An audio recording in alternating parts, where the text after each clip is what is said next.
If you plan on taking private music lessons, watch this video first. Hi, I'm a music teacher and this is my life.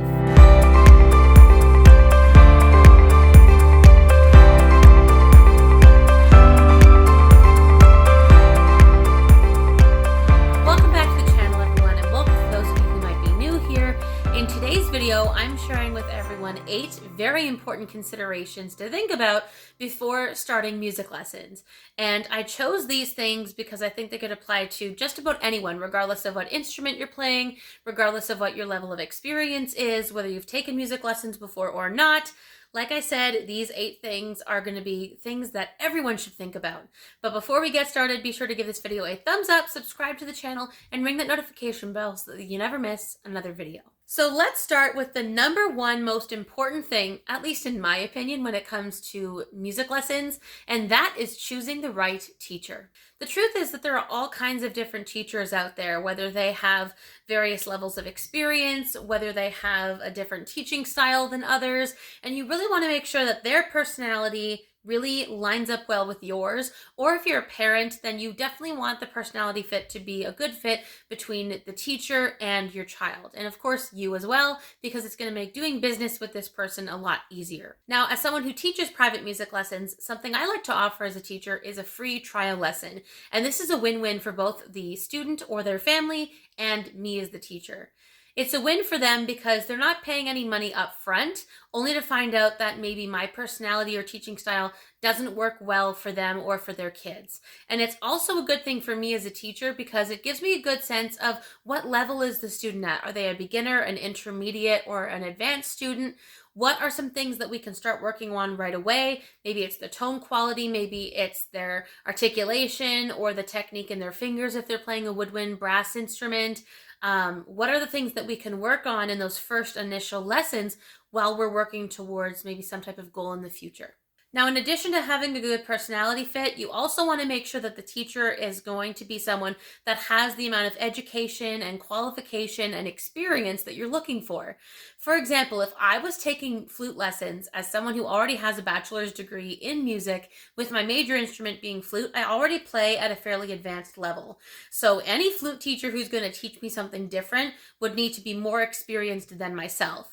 Whereas if I was taking, let's say, French horn lessons, I would be a complete beginner. And so I might be able to find a teacher with less experience, but sometimes that may come at a lower cost. So maybe there's a university student who is doing their bachelor's degree in music. They want to supplement their income with teaching music lessons. They play the French horn. If I was going to learn that, then I might be able to go with them as a beginner French horn player compared to spending way more money on someone else just to learn the basics. So you have to find the personality fit, the experience and qualifications, all of those things that are going to work best for you or your kids. And a quick side note before we move on, you also want to think about if their teaching style works with you. So are you someone who prefers a very similar structure each and every lesson? Do you prefer more old school, maybe traditional styles of teaching, or do you prefer more contemporary methods? You want to think about that as well before you choose a teacher. The second most important thing when it comes to music lessons is to set realistic expectations. Starting music lessons can be a big advantage because you get one-on-one time with an instructor where they're able to give you feedback, both positive and constructive. Notice I didn't say negative, but positive and constructive on what's going well and how to improve. But there's kind of a myth out there that taking private music lessons is going to instantly make you better. You need patience and you need to put a certain amount of time and effort into your practice sessions because you could have a great teacher who's giving you fantastic advice and still not get any better because you're not implementing it, or maybe you're not used to the way that they teach, but you like the advice and so it's taking a while to figure out what it is that they're looking for. Just take your time, be patient, and also don't give up. Consistency is key. The reality is that improvement may not happen overnight, But you might notice it, let's say, from one week to the next, or from the time you start music lessons to, say, you're working towards a performance. You might notice a big difference in your playing between when you first started and when you're performing. But we all know that setting realistic expectations is really important, because otherwise you can have a lot of frustration, and it can be really frustrating when you feel like you're putting more time and effort towards this. If you're paying for your lessons yourself, you're also spending money on this. And so it can be frustrating to wonder why you're not improving. But remember, consistency is key. Really focus on what advice they're giving you in your practice sessions, and having those realistic expectations is going to be really important, because no one masters an instrument overnight.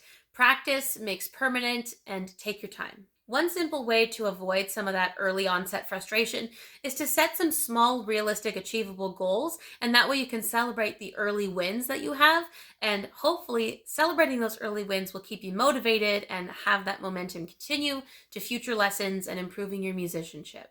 Number 3 on my list is thinking about the frequency and duration of your lessons. You want to make sure that it fits within your schedule well. So think about if you're doing weekly lessons, if you're doing a lesson once every 2 weeks, and also think about the duration of the lesson, whether it's going to be a half hour, 45 minutes, or an hour. Now, if you're an adult, it's going to be pretty simple to figure out what length of lesson time is going to work best for your busy schedule.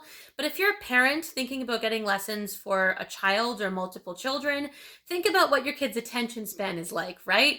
Is half an hour going to be all they can take, or would they be able to make it through a 45-minute lesson or a 60-minute lesson?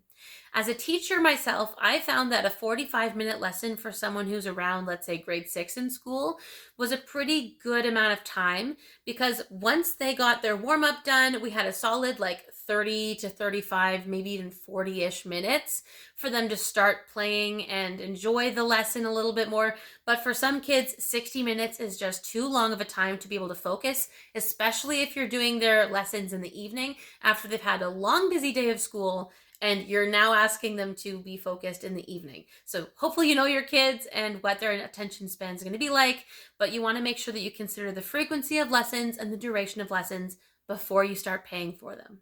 The 4th thing on my list is coming up with what your practice routine is going to be at home.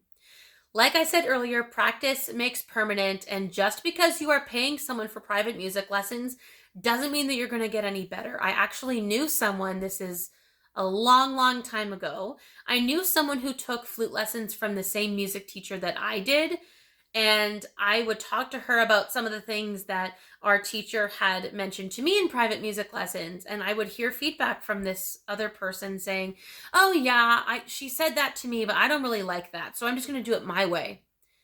And I'm just thinking to myself, okay, well, why would you bother paying money and taking time out of your day to go drive to this person's home when they're trying to help you improve and ignore the feedback?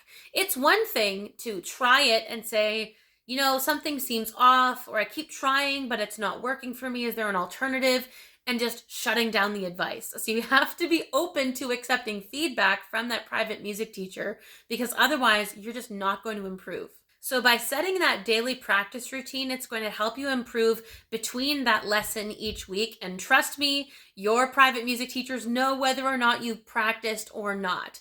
Practice routines could look something like setting up something in a certain area of your home, which if you play something like piano or percussion, you're going to have that instrument in the same place in your house all the time. But if you don't have something like that, then figure out where in your home are you going to practice. Are you going to set a timer? Are you going to aim to practice for 30 minutes a day or 60 minutes a day?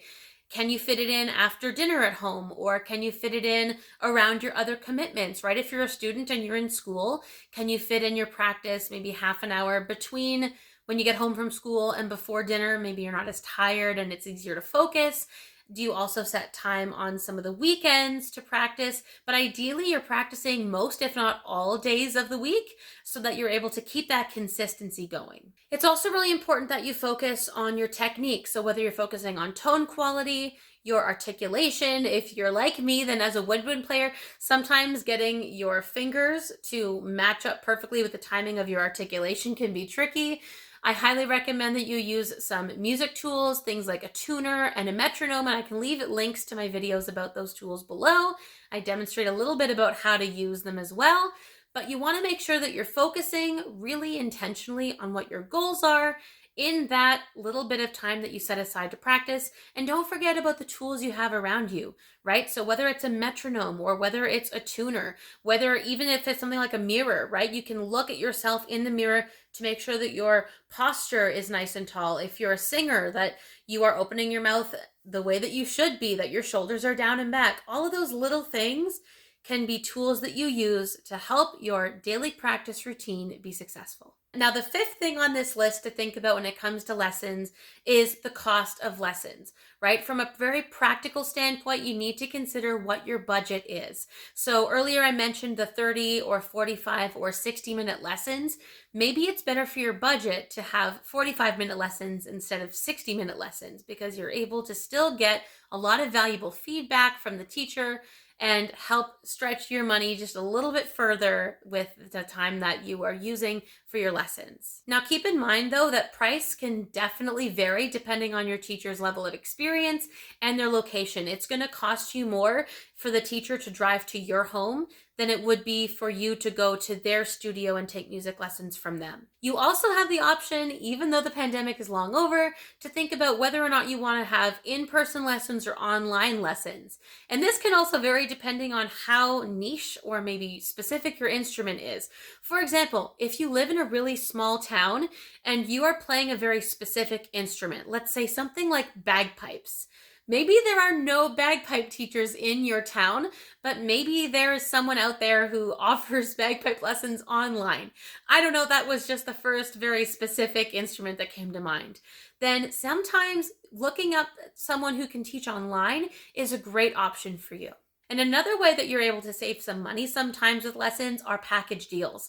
So maybe you pay for 2 to 3 months worth of lessons up front, and by doing that, your teacher or maybe the music school where the teacher works is able to offer a slight discount rather than just having you pay full price for individual lessons. The sixth thing on my list when it comes to music lessons is think about setting goals, right? So do you have a short-term goal where you're trying to improve and prepare for, let's say, a university audition or a music festival competition performance, right? What are those goals that you have for yourself, both short-term and long-term? You could even set smaller short-term goals. So whether you're learning something for a performance or if it's even something smaller, like maybe you just want to get better at playing a certain scale. That's a great goal to set. Or maybe you're trying to improve a certain technique, whether that's an articulation or tone quality or something.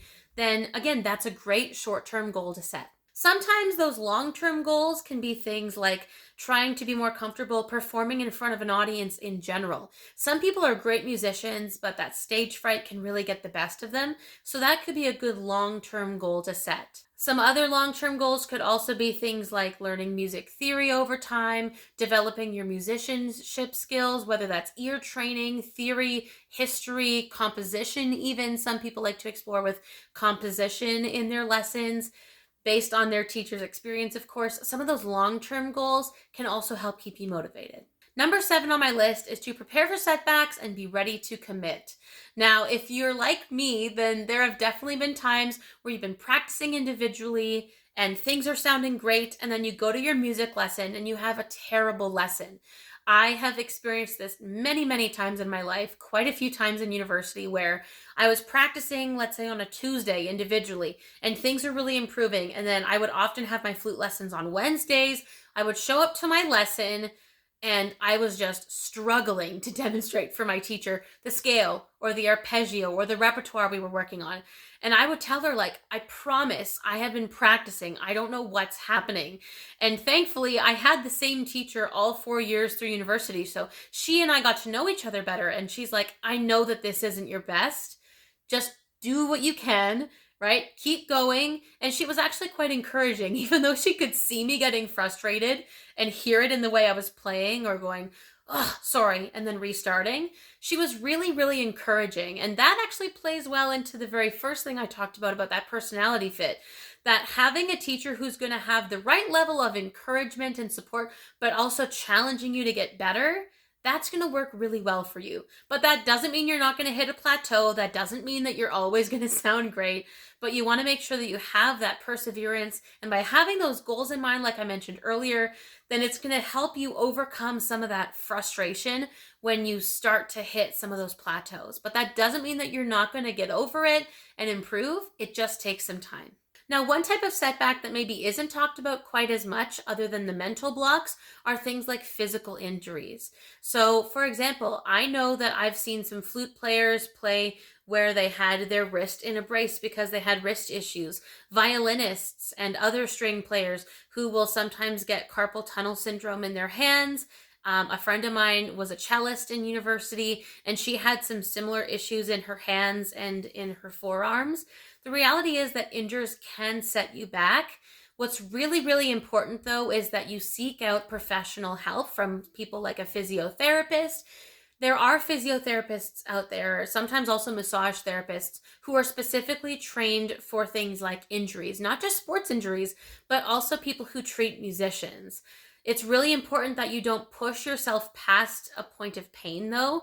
If you are trying to still practice with their advice, then maybe reduce the amount of time you're practicing a day, right? So maybe you're only practicing for like 10 minutes to see how it feels. And if it starts to be too difficult, okay, well then don't push past 10 minutes, or then work your way up to, can you do 15 minutes? Can you do 20 minutes? You just don't want to push yourself too hard. So you just need to be mindful of any of that physical strain, because similar to if you were coming back from a physical injury and going back into sports or working out at the gym, if you push yourself too hard right after an injury and you're not carefully listening to, again, like a physiotherapist or other people in your life who are knowledgeable about that kind of thing, then it's very possible that you will re-injure yourself, and then you're even more frustrated, because then you're waiting longer to get back to playing sports. And music is no different. So don't push yourself too hard right away, because in that scenario, you should have that long-term goal mindset of getting back to playing back to the same amount of time that you're used to before. And the last thing on my list, number 8, is that music is for everyone. So if you're thinking of taking music lessons and you're an adult and you're a beginner, that's amazing. It's never too late to learn a new skill, and learning a musical instrument is a skill. And as long as you have the budget, you're able to set time aside, you have access to an instrument, there's nothing stopping you from being able to do that, regardless of your age, your race, your ethnicity. Music is for everyone, and it can be so much fun. And I really hope that if you're thinking of taking music lessons, that you find the right teacher, but don't let something like age or ability or anything like that stop you from pursuing the things that you want. And don't forget that when you're taking music lessons, you want to have confidence in yourself while also recognizing that you're going to make mistakes. And it's okay. We all do. Sometimes I call them live music moments. And I've had my share of those along the way too. But have some confidence, celebrate the milestones, and again, keep on working towards that goal. But don't give up on yourself, have patience, and enjoy it, because making music is supposed to be a lot of fun. It's supposed to be a beautiful thing. So I hope you enjoyed this video. Happy music making. If you did enjoy this video, give it a thumbs up, subscribe to the channel, ring the notification bell, and also be sure to give us a follow on Instagram. And I'll see you right back on this channel with another new video very soon.